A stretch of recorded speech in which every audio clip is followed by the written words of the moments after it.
I mean, there was a lot of pressure to make sure that we don't lose our day one fans and we do entice new fans. So getting that little combination right was exactly what was, the pressure. But you know what? When you love doing what you do, it doesn't feel like work. And we took about 3 years to get this right, get the script right, get the sort of ingredients right, and I think we got it right. A lot of it is just getting into the script and the writing and the story and the why and the who. You know what I mean? Like I think it's written so well that it's quite easy to step back in. What's not easy is just making sure you hit the real emotions. That's what the audience expects. Yeah, I actually really did not want to play this character because it's right down there as the plumbs the depths. But I actually had to take a step back and kind of go, that is why you act. That is why I love acting, when you're challenging not only the audience but yourself. And actually what I wanted to really fully understand was his relationship to technology and therefore humanity's acceptance of technology to the degree that we have. We are so willing to give power to our computers, our laptops, our phones, our devices, and we know that we're being hacked, we know that we're being observed, we know that we're being surveilled.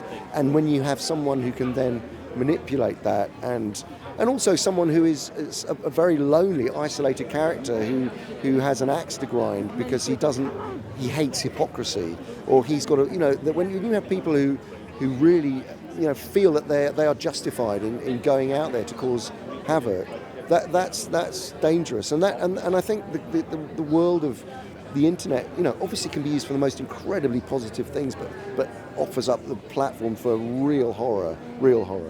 Oh, absolutely, 100%. I mean, it's I wanted to go further, but it's obviously the dark web is a dangerous place to go, and once you enter into it, it's a one-way, it's one-way traffic, and pulling out of that can be very dangerous. What was it really that drew you to this? It was how she was written. Neil wrote a really complex, fun, driven, powerful, and vulnerable character, and I just had never seen anything like her before. I felt like, well, if I don't play her, when will I get the chance to play someone like this again? So I just was like, sure, I'll do it.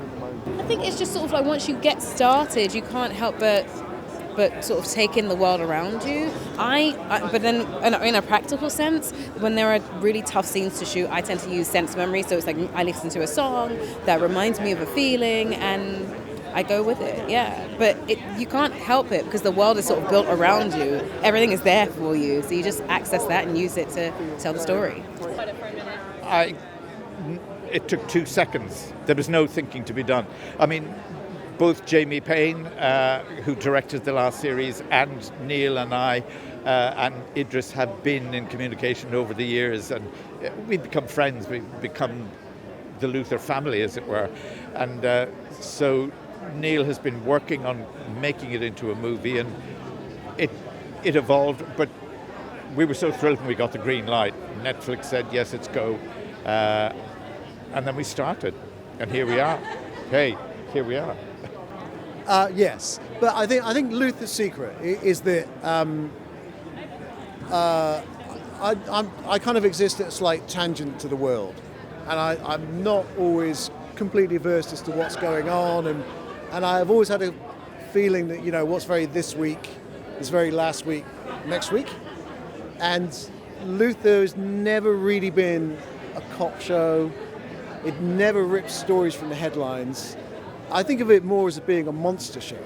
It's got much more in common with Doctor Who or The X-Files than it does Inspector Morse, for instance.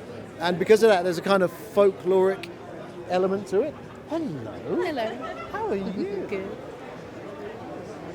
No. So are you. Oh, welcome back. Oh, thank you. Welcome. How is it going? Congratulations. Oh, this is mad. This is so great. This is my friend. What can I say? Yeah. He wrote Odette Rain. I'm here because of him. Well done.